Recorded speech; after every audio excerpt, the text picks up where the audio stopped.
ஆதிசக்தியானவன் என்ன செய்கிறான் தெரியுமா?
செல்வமாகவே வளர்த்து வருகிறார் தேவி பார்வதி.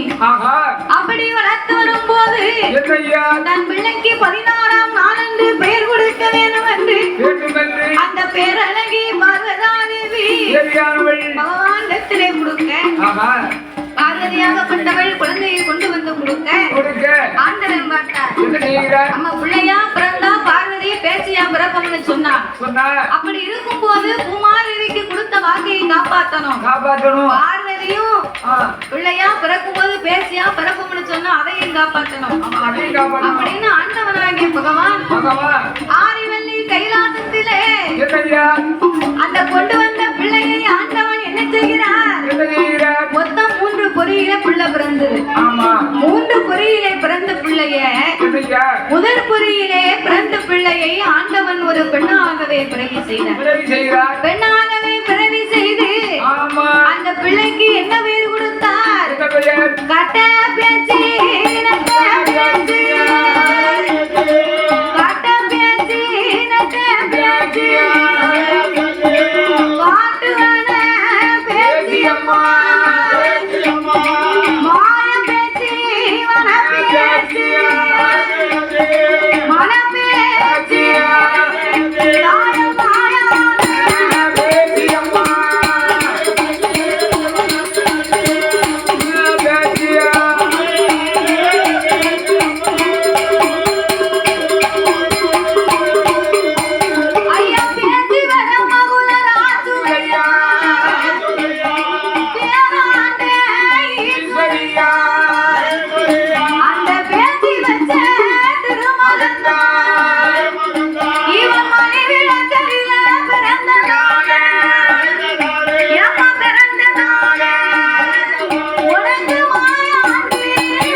தன்னுடைய கைலாசத்திலே வந்து விஸ்வகர்மாவை வரவழைத்தார். மாணிக்க தொட்டிலை உண்டு பண்ண சொல்லி மாயாண்டியை உறங்க வைக்க வேண்டும் என்று விஸ்வகர்மா மாணிக்க தொட்டிலை கொண்டு வந்து கொடுக்க பார்வதி தொட்டிலை வாங்கினா உத்திரத்தை போட்டார். மாணிக்க தொட்டிலை மாயாண்டியை எடுத்து போட்டார். பொன்னுவள்ளி தொட்டிலே பூமகனை எடுத்து போட்டார். தங்க தொட்டிலை சிவன் சுடலை தலைமகனை எடுத்து போட்டு பிள்ளைய உறங்க வைக்கணும். பிள்ளைய உறங்க வைக்கணும்னா என்ன செய்யணும்? பெத்தவா உறங்குனா பிள்ளை உறங்குமா? அவ உறங்கிட்டானா இவ இந்த பிள்ளை எப்படியா உறங்கும்?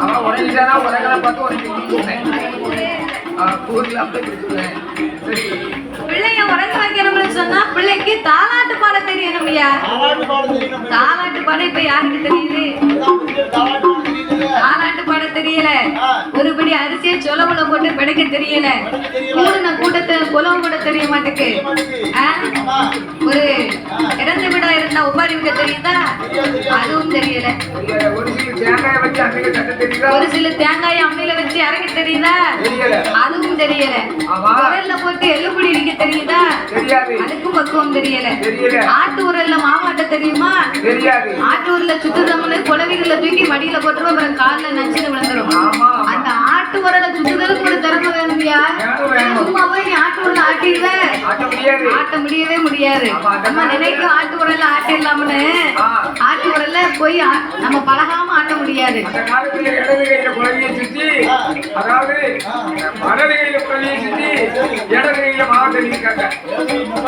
எங்க ஊர்ல எல்லாம் இடது கையால குழவியை சுத்தி தான் வலது கையால மாவை தள்ளி நல்லா தோசை அரைப்பாங்க. எனக்கு இந்த கை தான் விளங்கும். பீச்சங்கை மாவாட்டினா என்னமா வணக்கம்? அப்படியே தள்ளி மாவை நல்லா வலிச்சு இடது கை வலிச்சு நல்ல உப்பு போட்டு பிணைஞ்சு அதே இடது கை தான் விளங்கும்.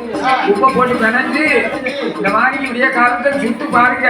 சாதா தோசைன்னு சும்மா அரை தோசை மாதிரி மணக்கும். அமகமான மனம். அப்படி சாப்பிட்டு தான் இப்படி இருக்க.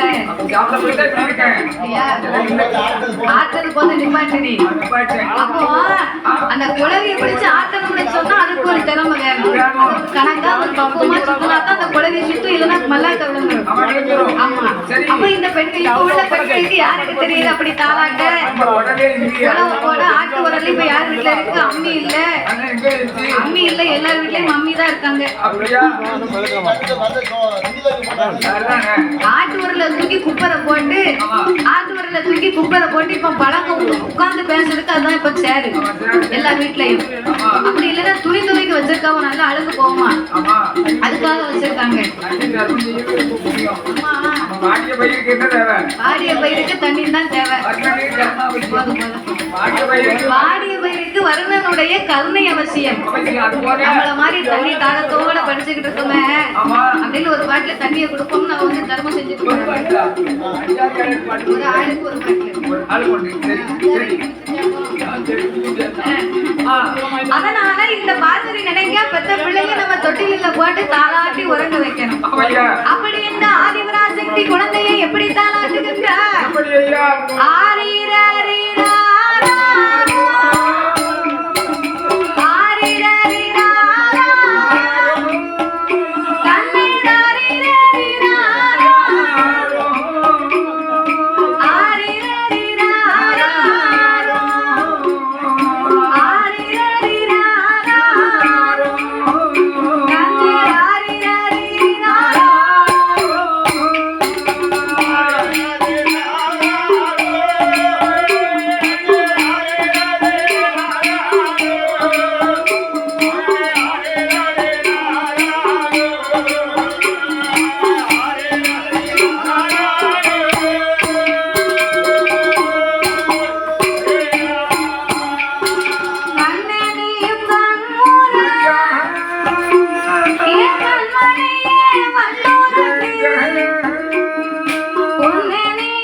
வீட்டு முன்னால ஓடிக்கிட்டு இருக்கோம்.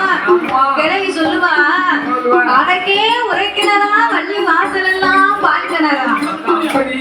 1000 இருந்து வச்சுக்கிட்டு இருக்க அந்த சாக்கடைக்கு பேரு பார்க்கிணறா. அவ்வளவு பொறுமையான குறைவில்லாம நாளாட்டு தான் இந்த பிள்ளைக்கு. வடக்கே உரைக்கிணறா வள்ளி வாசல் எல்லாம் பார்க்கிணறா. பார்க்கிணரை பார்க்க வந்த பாலகனை யாரடி இருந்தார்? பணங்க இடிச்சு வீட்டுல உத்தரம் போட்டிருப்பா. சிராய் சிராயா சிராய் சிராயா இருக்கும். கையை தொட்டோம்னு சொன்னா சிராய் குணம் கையில இருக்கும். அப்படி அந்த பணங்கை உத்திரத்தை மாத்துறதுக்கு வழி இருக்காரு. சொல்லுவா, தங்க உத்திரமா என் தர்மர் மகன் தொட்டில அவர் எச்சு கைட்ட காக்க வரட்ட மாட்டாரு. எச்சு கைட்ட காக்க வரட்டாத அந்த கஞ்சனுக்கு தங்க உத்திரமா தர்மர் மகன் தொட்டில போதாவது கொஞ்சம் உயர்வா போராட்டம் புருஷனை விட்டு கொடுக்காம தாலாட்டு பாடி இருக்கா. எப்படி பாடியிருக்கா? ஐயா வெள்ளையால ஊத்திரா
உறங்க வச்சிருக்காங்க. உறங்க வைக்க அந்த காலத்து பெண்கள் தாலாட்டு அப்படின்னா 8 வீட்டுக்கு அந்த பக்கம் இருக்க தாத்தா கண்ணை இருந்து உறங்குவாரா? உனக்குவாரு இப்ப உள்ளவங்க தாலாட்டு பாடினாங்கன்னா என்ன இவங்க அடுத்த வீட்டுல இருக்க ஆட்சி போய் சேர்ந்துருவா. அப்படியா? வரவே. ஏன் அப்படி? அவன் அப்படி பாடுவா பாட்டு. என்ன பாடுவாங்க தெரியுமா? தோ தோ தோ தோ தோத்தோ நாய்க்குட்டி உங்க அப்பா வரா நாய்க்குட்டி ஆமா அப்படின்பா. அப்படின்னு புருஷனை பார்த்து அப்படி சொல்லுவா. அவளுக்கு அப்படி மதிப்பு. அதுதான் சொல்ல தெரியும். யாமனா இந்த தாலாட்டெல்லாம் பூஜாண்டி வராங்களே, பூஜாண்டி வரேன் சாப்பிடு சாப்பிடு சாப்பிடு அப்பா வரத பார்த்து அவன் அந்த அம்மா அவளை மதிப்பா சொல்லுவா. இப்ப உள்ளவா பெரிய கிளவி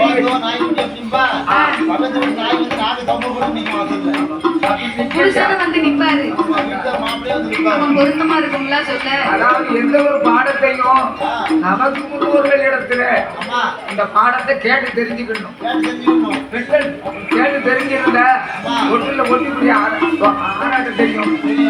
அப்படி கேட்கலன்னு சொன்னா பெண்கள் வந்து எத்தனைதான் பாடங்களை படித்திருந்தாலும் முக்கியமா 3 பாடம் தெரியணுமா? அவன் 3 பாடம். முதலாவது பாடம் குழந்தை பிறந்த வீட்டுல குலவு போட தெரியணும். போட தெரியணும். குலவு போட தெரியுமா? சரியா ஊழனா விட தெரியும். பெரியாத்தா குலவு போட தெரியுமாங்க? எல்லாரும் முகத்தை பார்த்தாவோ?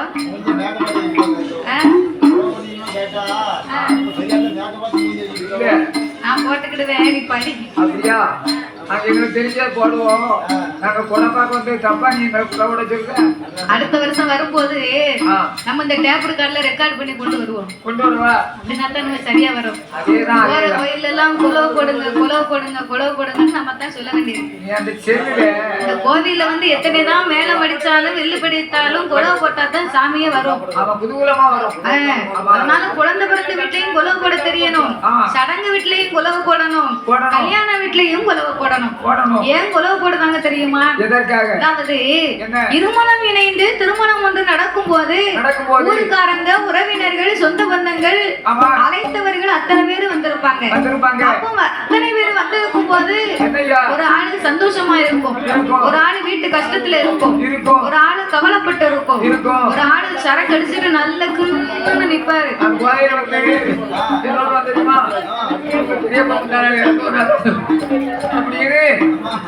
அப்படின்னு போதையில வந்து பேசிக்க நிப்பாங்க சில பேரு. அப்போ கூட்டத்துல நல்லவங்களும் இருப்பாங்க கெட்டவங்களும் இருப்பாங்க, நன்மையும் இருக்கும் தீமையும் இருக்கும். அப்போ கூடின கூட்டத்துல எல்லாரும் பேசிக்கிட்டு இருக்கும் போது ஒருவருடைய அவச்சொல் ஆகப்பட்டது அங்க பேசும்போது இங்க வந்து விடக்கூடாது. அடுத்தவர் சொல்லும் அவர் சொல்ல இருமணம் இணைந்து திருமணம் நடக்கும் போது விழுந்தாச்சுன்னா மன கஷ்டம் தானே. அந்த சொல்ல கேட்க கூடாது அப்படிங்கிறதுக்கு தான் கொட்டு சத்தமும் உலவ சத்தமும். ஐயர் சொல்லுவாரு. ஐயர் சொல்லுவாரு திருமாங்கலை போட போதே கொலோடு கொலோடு கொலோடு கொலோடுங்க. ஓ மங்களவாத்தியம் பண்ணுங்க அப்படின்னு கொலவு போட்டு தாலி இழுத்து கட்டுவாங்க. அடுத்த அவச்சொல்லு கேட்க கூடாதுன்னா அந்த கொட்டு சத்தமும் குலவ சத்தமும். அதனால முதலாவது பாடம் குலவை போட தெரியணும். இரண்டாவது பாடம் என்ன தெரியுமா? அந்த குழந்தைக்கு தாலாட்டு பாட தெரியணும். கண்டிப்பா தெரியணும். தாலாட்டு பாட தெரியல. இப்ப மொபைல்ல பாட்டு வச்சு பிள்ளைங்க கையில கொடுத்து நான் பாத்துக்கிட்டுறேன் அப்படின்னு பிள்ளை சாப்பிடணும்னாலும் மொபைலு, தூங்கணும்னா மொபைலு, குளிக்கணும்னா மொபைலு. முயல் இல்ல தாத்தா, மொபைல், டச் போன். அப்ப இப்ப உள்ள பிள்ளைங்களுக்கு மொபைல கொடுத்து கொடுத்து கொடுத்து அந்த பிள்ளைகளே வம்பா போச்சு. எக்காரணத்தை கொண்டு பிள்ளைகளுக்கு செல்போனை மட்டும் கையில கொடுக்கவே கூடாது. அதுல நல்லதும் இருக்கு கெட்டதும் இருக்கு. விவரம் தெரிய காலத்துல கொடுத்தா கூட தப்பு இல்லை.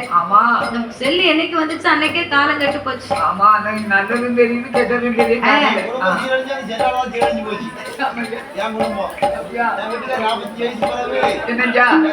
45 வயசுக்கு பிறவா?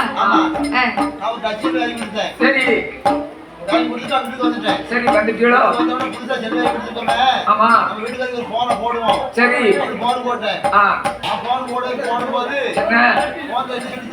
என்னது என்ன வேறு ஒருவருடன் தொடர்பு. சரி என்னாச்சு? ஆமா சரி டைவர்ஸ்ல போய் நிக்கி. இப்போ ஆமா சரி தாத்தா இன்னொரு விவரம் தெரியுமா? நீ செல்லு வாங்கி கொடுத்ததான் கொடுத்த, அது என்ன இருக்கு என்ன ஏதுன்னு நீ பக்குவமா தெரிஞ்சுக்கிட வேண்டாம். தெரியாம வாங்கி கொடுத்துட்டு ஒரு ஆளோட பேசிக்கிட்டு இருக்கும் போது நம்ம போன் போட்டோம்னா இன்னொருவருடன் பேசிக்கொண்டு உள்ளாருன்னு தான் சொல்லும். வேற யார் கூட பேசினாலும் உன் மகன் கிட்ட பேசினாலும் அப்படித்தான் சொல்லும். உன் மகன் கிட்ட சொன்னா பேசினாலும் அப்படித்தான் சொல்லும். பக்கத்து வீட்டுக்காரி கிட்ட பேசினாலும் அப்படித்தான் சொல்லும். உன்கிட்ட பேசினாலும் அப்படித்தான் சொல்லும். விவரம் இல்லாம நீ போய் அடிச்சு இப்ப டைவர்ஸ் ஆயிட்டு பாத்தியா?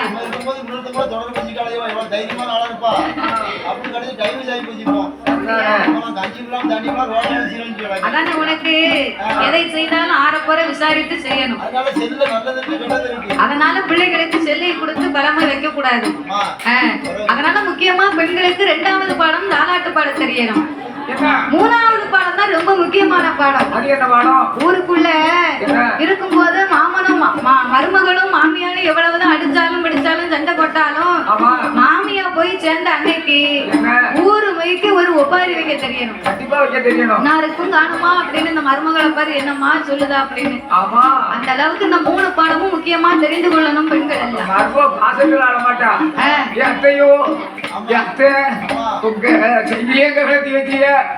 அந்த பாஸ்புக்கை கலந்து வச்சிய பேங்க்ல எவ்வளவு ரூபா கிடக்குன்னு கேட்டாலும் நீங்க போகும்போது சொல்லி இருக்க கூடாத ஒரு வார்த்தை அப்படின்னு ஊருமைக்கு ஒரு ஒப்பாரி வைக்க தெரியணும்.